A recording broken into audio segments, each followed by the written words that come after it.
बिस्मिल्लाहिर्रहमानिर्रहीम। अस्सलाम वालेकुम माय डियर स्टूडेंट्स। आज हम लोग एक्सरसाइज 1.1 का पहला क्वेश्चन पढ़ेंगे, जिसके अंदर हमने ऑर्डर ऑफ मैट्रिक्स को फाइंड करना है। हमने इससे पहले वाली वीडियो में हमने मैट्रिक्स, ऑर्डर ऑफ मैट्रिक्स और इक्वल मैट्रिक्स की डेफिनेशन और उसकी एग्जांपल पढ़ी थी। अब आप लोग हमारी ये वीडियो देखने से पहले हमारी पहले वाली वीडियो देख लें, जिसका लिंक हमारी डिस्क्रिप्शन में मौजूद है।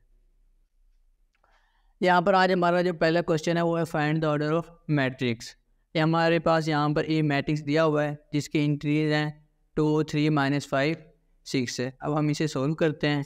यहाँ पर सबसे पहले आप सोल्यूशन लिख लें। सोल्यूशन यहाँ पर हमने जो ऑर्डर ऑफ मैट्रिक्स फाइंड करते हैं, हमें यहाँ पर नंबर ऑफ रोज और नंबर ऑफ कॉलम्स का पता होना चाहिए।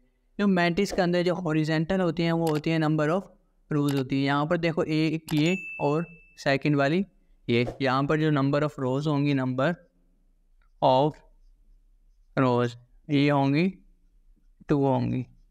हम इसी तरह नंबर ऑफ जो कॉलम्स होते हैं वो मैट्रिक्स के अंदर हमारे वर्टिकल लाइंस होती हैं। जिस तरह ये वर्टिकल है, ये देखो ये 1 और ये क्या है 2। जो नंबर ऑफ कॉलम्स है वो भी 2 है। नंबर ऑफ कॉलम्स हमने मालूम क्या करना था, ऑर्डर ऑफ मैट्रिक्स फाइंड करना था। यहाँ पर लिखते हैं ऑर्डर ऑफ मैट्रिक्स। हमारे पास जो मैट्रिक्स है उसका हमने नाम क्या दिया हुआ है, ए नाम दिया हुआ है, मैट्रिक्स ए।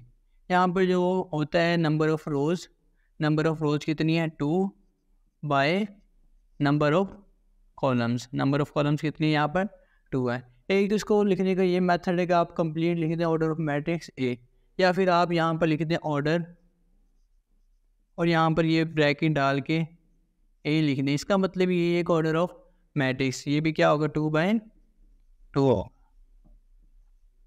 अब इसी तरह हमारे पास जो दूसरा मैट्रिक्स है उसे हमने बी से डिनोट किया हुआ है और यहाँ इसकी इंट्रीज हैं 2, 0, 3 और 5। अब हम इसे सोल्व करेंगे और इसका भी हमने ऑर्डर ऑफ मैट्रिक्स से फाइंड करना है। यहाँ पर हमें इसका पता होना चाहिए कि इसके अंदर नंबर ऑफ रोज कितनी है, नंबर ऑफ कॉलम्स कितनी है। तो नंबर ऑफ रोज है वो नंबर ऑफ रोज, और नंबर ऑफ रोज होती है हॉरिजेंटल। यहाँ पर देखो ये 1 है, ये 2, तो नंबर ऑफ रोज कितनी है 2। इसी तरह number of columns, number of columns होती है वर्टिकल। यहाँ पर क्या है 1 और ये 2, तो नंबर ऑफ कॉलम्स भी क्या होंगी 2 होंगी। अब हमने इसका भी ऑर्डर ऑफ मैट्रिक्स फाइंड करना है। ऑर्डर ऑफ मैट्रिक्स में ये होगा 2/2। यहाँ पे जो 2 है ये नंबर ऑफ रोज है, बाय 2 क्या है नंबर ऑफ कॉलम है। अब इसी तरह हमारे पास एक और कॉलम दिया हुआ है, वो क्या है सी। अब हम इसे सोल्व करते हैं। यहाँ पर पहले सोल्यूशन लिखेंगे। सोल्यूशन हमें इसकी भी नंबर ऑफ रोज और नंबर ऑफ कॉलम्स का पता होना चाहिए। यहाँ पर जो नंबर ऑफ रोज है, नंबर ऑफ रोज, अब यहाँ पर देखो जो नंबर ऑफ रोज होती है वो हॉरिजेंटल होती है। यहाँ पर देखो यहाँ पर 1 है, बस 1 क्या है कॉलम है, यहाँ पर आ जाएगा 1। और जो नंबर ऑफ कॉलम, यहाँ पर जो नंबर ऑफ कॉलम्स है वो वर्टिकल होती है। यहाँ पर 1 और ये 2, तो यहाँ पर नंबर ऑफ कॉलम्स क्या है 2 है। हमने इसका ऑर्डर ऑफ लिखना है। यहाँ पर ऑर्डर, यहाँ पर लिख रहा हूँ ऑर्डर ऑफ मैट्रिक्स सी। वो क्या होगा, नंबर ऑफ रोज कितनी है 1 बाय नंबर ऑफ कॉलम्स कितनी है 2, तो ये इसका क्या होगा ऑर्डर ऑफ मैट्रिक्स सी होगा 1/2। अब इस तरह हमारे पास एक और मैट्रिक्स है वो डी है। इसे सोल्यूशन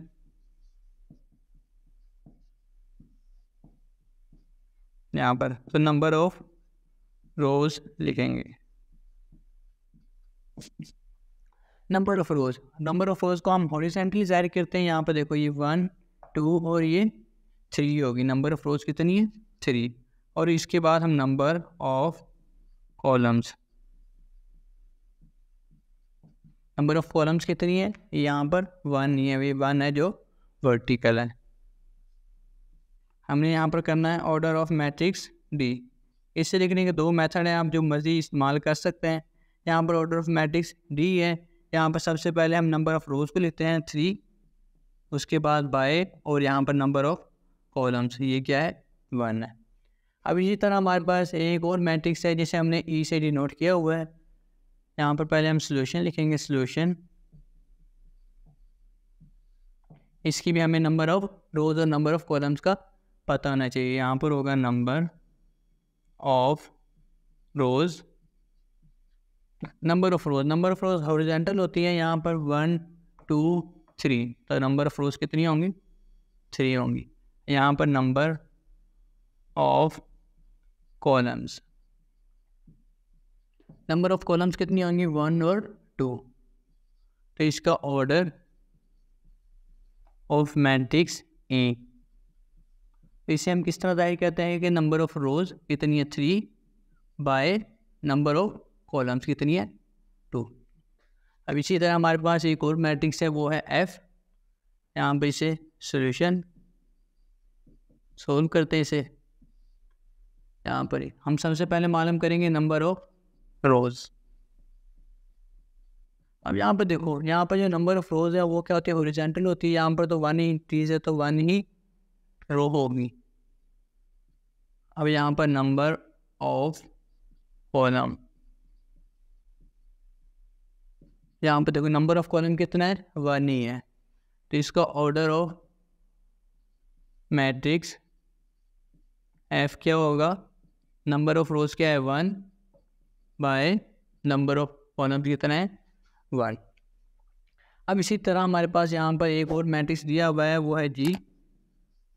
इसे हम सॉल्व करते हैं। यहाँ पर सबसे पहले हमें इसकी नंबर ऑफ रोज का पता होना चाहिए। हम मालूम करते हैं number of rose, number of रोज कितनी है 1 2 और 3, तो यहाँ पर नंबर ऑफ रोज कितनी होंगी 3। अब इसी तरह नंबर ऑफ कॉलम्स फाइंड करते हैं। नंबर ऑफ कॉलम्स कितनी है 1 2 और 3, तो इसका ऑर्डर ऑफ मैट्रिक्स आप जिस तरह मर्जी लिख सकते हैं, जिस तरह आपको ईजी हो। नंबर ऑफ मैट्रिक्स जी, तो ये क्या होती है number of rose by number of columns. Number of रोज कितनी है 3 बाय नंबर ऑफ कॉलम्स कितनी है 3। अब इसी तरह हमारे पास जो क्वेश्चन नंबर 1 का जो लास्ट पार्ट है वो है एच। हम इसे सॉल्व करेंगे, तो इसकी एंट्रीज हैं वो है 2 3 4 और 1 0 और 6 है। हम सबसे पहले इसकी नंबर ऑफ रोज फाइंड करेंगे। नंबर ऑफ रोज यहाँ पर ये क्या है 1 और 2 है, और इसी तरह नंबर ऑफ कॉलम्स फाइंड करेंगे। नंबर ऑफ कॉलम्स क्या होता है वर्टिकल होता है, यहाँ पर 1 2 और 3 है। यहाँ पर लिखते हैं order of matrix H,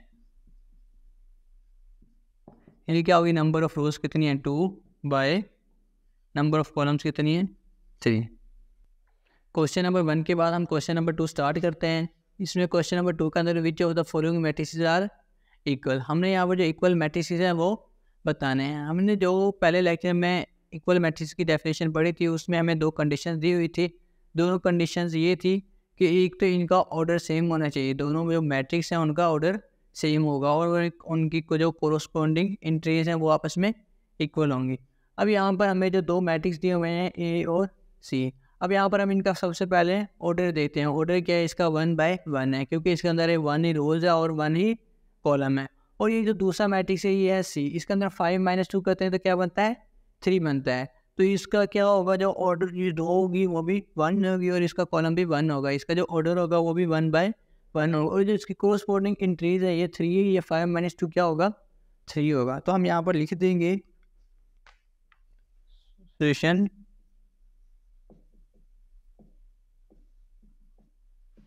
matrix A is equal to C because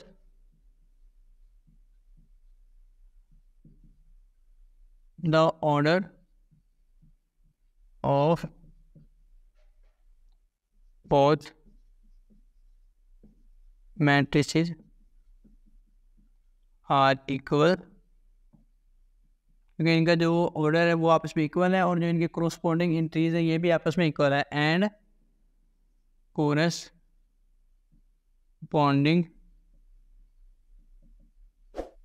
entries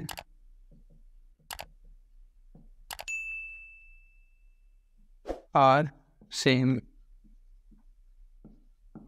ठीक है, अब यहाँ पर हमारे पास जो F और जो G मैट्रिक्स है ये भी आपस में इक्वल है, क्योंकि इनका यहाँ पर देखो ऑर्डर इसका होगा 2 रोज हैं और 1 कॉलम है, इसका ऑर्डर होगा 2/1 और इसके अंदर ये देखो ये 2 रोज है और 1 क्या है कॉलम है, तो ये भी होगा 2/1। इनकी इंट्रीज देखो ये 2 है, अगर 3 - 1 करें तो क्या बनता है 2, तो इसकी जो कोरस्पॉन्डिंग इंट्रीज है वो आपस में इक्वल होंगी। अब यहाँ पर देखो ये 6 है, ये क्या 3+3 है, तो ये 3+3 क्या बनता है 6, तो इसकी जो कोरस्पॉन्डिंग इंट्रीज है वो भी आपस में इक्वल होंगी। तो हम यहाँ पर भी लिख देते हैं सेम टू सेम यही जो हमने ऊपर लिखा है,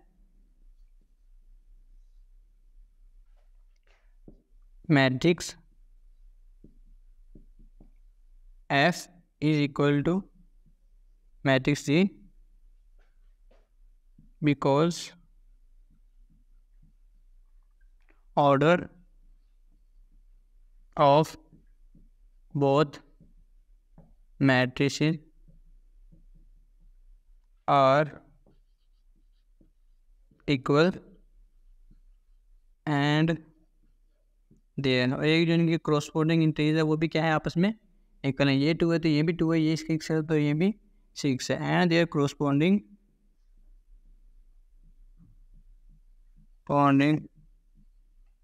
इंट्रीज आर सेम।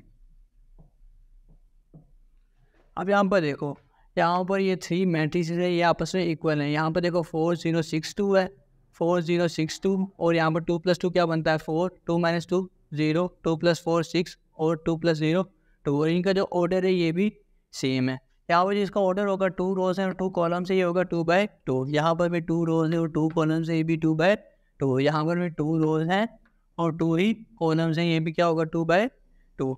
हम इससे सोल्व करते हैं सॉल्यूशन। अब यहाँ पर देखो, यहाँ पर तो ताकि ये जो 2 मैट्रिसेस है ये आपस में इक्वल है, यहाँ पर जो 3 मैट्रिसेस है ये आपस में इक्वल है। हम लिखेंगे matrix A equal F is equal J, because इसकी भी रीज़न वही है क्योंकि हमारे पास 2 ही कंडीशंस थी, दोनों कंडीशन को ये सेटिस्फाई कर रहा है। Because the order of matrices are same and their corresponding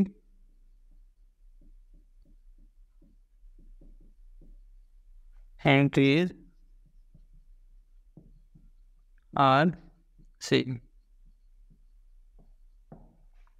अब इस तरह हमारे पास एक और मैट्रिक्स है, ये जो बी मैट्रिक्स है ये इक्वल है आई मैट्रिक्स के।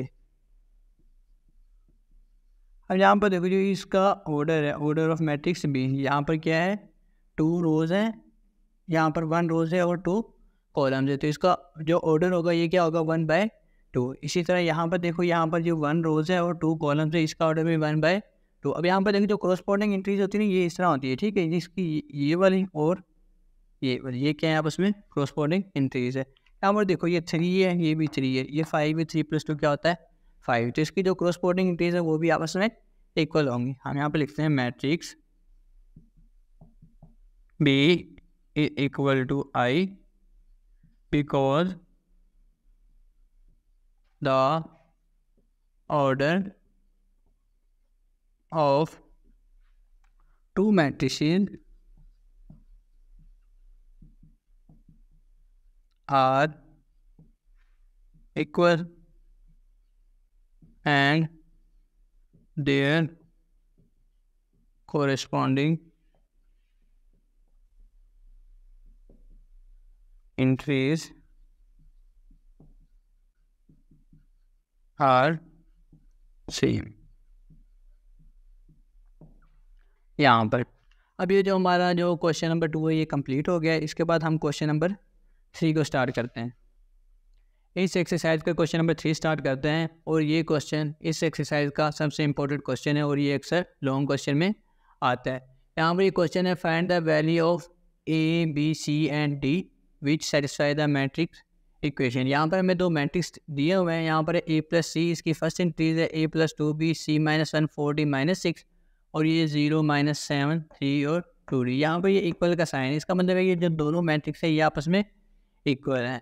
यहाँ पर ये देखो इनका जो ऑर्डर होगा वो भी सेम होगा 2/2 और इसका ऑर्डर भी 2/2 होगा। जो इनकी कोरस्पॉन्डिंग इंक्रीज होगी ये आपस में इक्वल होगी। A plus C equal to 0 होगी, A plus 2b is equal to minus 7 होगी। इस तरह C minus 1 is equal to 3 होगी और 4d minus 6 is equal to 2d होगी। हम यहाँ पर लिखते हैं सिंस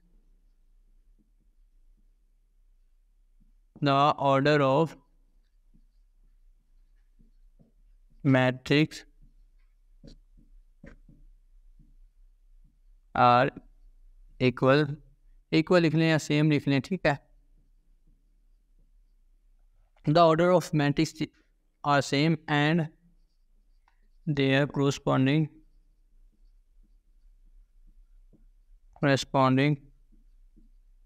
entries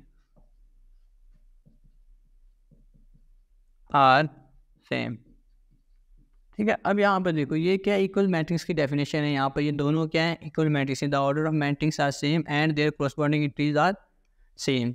अब यहाँ पर है कि जो इसकी जो फर्स्ट इंक्रीज है वो क्या है, A plus C is equal to क्या होगी 0 के। हम यहाँ पर लिखते हैं A plus C is equal to 0 और इसे हम इक्वेशन नंबर 1 का नाम दे देंगे। क्या इक्वेशन नंबर 1 है। अब इसी तरह हमारे पास जो दूसरी इंक्रीज है ये क्या है, A plus 2b is equal to minus 7 होगा। A plus 2b is equal to minus 7 क्योंकि ये क्या है आपस में कोरस्पॉन्डिंग इंक्रीज है। इसी तरह c minus 1 is equal to 3 होगा, c minus 1 is equal to 3 होगा और ये हमारी इक्वेशन नंबर क्या होगी 3।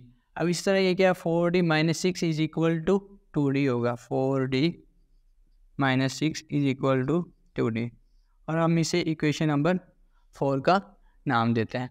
अब यहाँ पर हमारे पास ये 4 इक्वेशन आ गई हैं। अब हमने यहाँ पर क्या करना था, a b c and d की वैल्यू फाइंड करनी थी। अब हम यहाँ पर देखेंगे जिसके साथ एक वेरिएबल होगा ना, यहाँ पर देखो ए प्लस सी, यहाँ पर 2 वेरिएबल है। यहाँ पर देखो ए प्लस 2b, यहाँ पर भी 2 वेरिएबल है। यहाँ पर देखो c minus 1 is equal to 3 है, तो यहाँ पर एक वेरिएबल है। जिसके साथ एक वेरिएबल होगा हमने सबसे पहले उसे सोल्व करना है। ये कौन सी इक्वेशन है, ये है 3 इक्वेशन। तो आप यहाँ पर लिखते हैं फ्रॉम इक्वेशन 3। इक्वेशन 3 क्या है, c minus 1 is equal to 3। अब यहाँ पर c minus 1 is equal to 3। अब हमें पता है कि जो -1 है ये इक्वल की इस साइड पे जाके प्लस का हो जाएगा। यहाँ पर है कि अगर ये माइनस का होगा तो प्लस का हो जाएगा, अगर प्लस का होता है तो माइनस का हो जाता है, इसका साइन चेंज हो जाता है।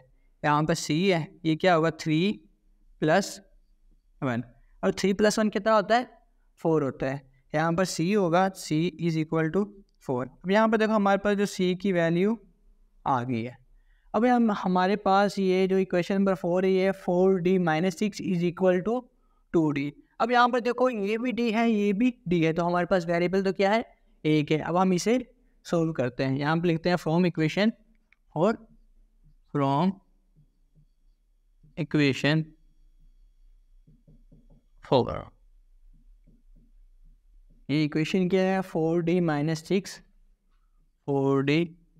6 इज इक्वल टू है 2d यहाँ पर। अब हम जो वेरिएबल हैं इनको एक साइड पे ले आएंगे, जो कांस्टेंट वैल्यू इसे बराबर के या इक्वल के दूसरी साइड पे ले जाएंगे।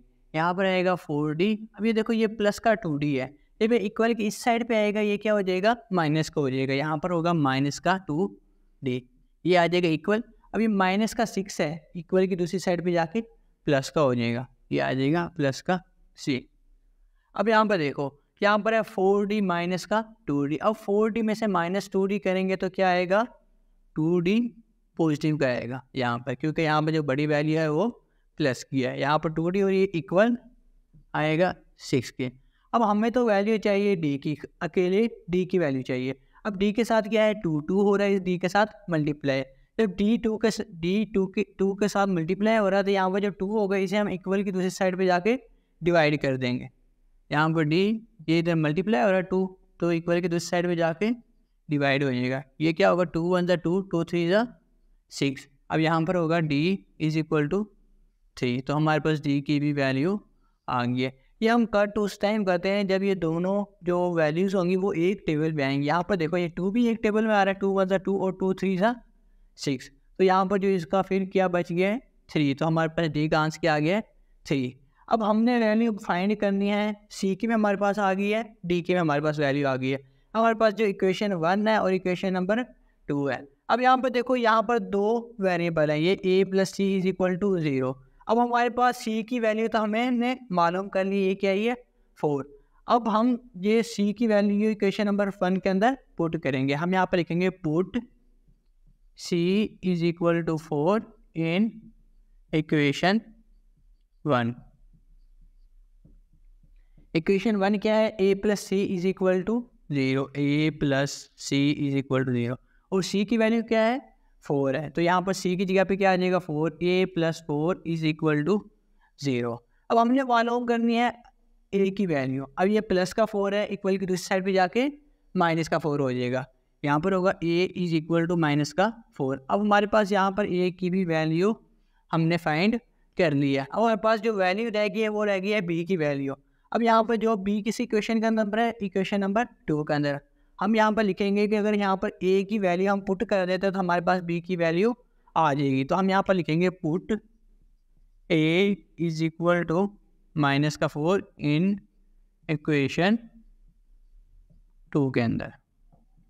इक्वेशन 2 क्या है, a + 2b = -7 और a की वैल्यू हमने पहले फाइंड कर ली, ये क्या है -4 है, यह आएगा -4 + 2b = -7। अब हमने यहाँ पर जो -4 है ये इक्वल की दूसरी साइड पे जाके क्या हो जाएगा प्लस का हो जाएगा, क्योंकि यहाँ पर इसका साइन चेंज हो जाता है। ये 2b -7 प्लस क्या होगा 4 यहाँ पर। अब हमने -7 और +4 में से क्या करना है माइनस करना है। यहाँ पर देखो ये माइनस प्लस क्या होगा माइनस होगा, 7 में से 4 को माइनस करते हैं क्या बचता है 3, तो यहाँ पर ये 2b = 3। अब जो 3 है ना, अब हमने देखना है इनमें से जो बड़ी वैल्यू है वो कौन सी है। ये जो -7 है, ये जो 7 है ये बड़ी वैल्यू, और इसके साथ जो साइन होगा वो हमने आंसर में लगा देना है। ये बड़ी वैल्यू के साथ साइन किसका माइनस का, तो ये माइनस आ जाएगा, यहाँ पर ये आएगा माइनस ये। अब हमें तो वैल्यू चाहिए b की, तो ये 2 जो b के साथ मल्टीप्लाई हो रहा है तो ये इक्वल की दूसरी साइड पे जाके क्या हो जाएगा डिवाइड हो जाएगा। यहाँ पर b = होगा -3/2, तो हमारे पास क्या होगा ये b का आंसर होगा। आपने देखो यहाँ पर a b c और d का कहा था, हमारे पास यहाँ पर a की वैल्यू भी आ गई है, b की वैल्यू भी आ गई है और c की वैल्यू भी आ गई है और d की वैल्यू भी आ गई है। उम्मीद है कि आपको आज का हमारा ये वीडियो पसंद आया होगा। पसंद आया तो इसे लाइक शेयर और हमारे चैनल को सब्सक्राइब करें। अगर किसी क्वेश्चन की आपको समझ नहीं आई तो आप हमें कमेंट में बताएं, इंशाल्लाह हम आपकी प्रॉब्लम को दूर करेंगे जल्द से जल्द। अल्लाह हाफिज़।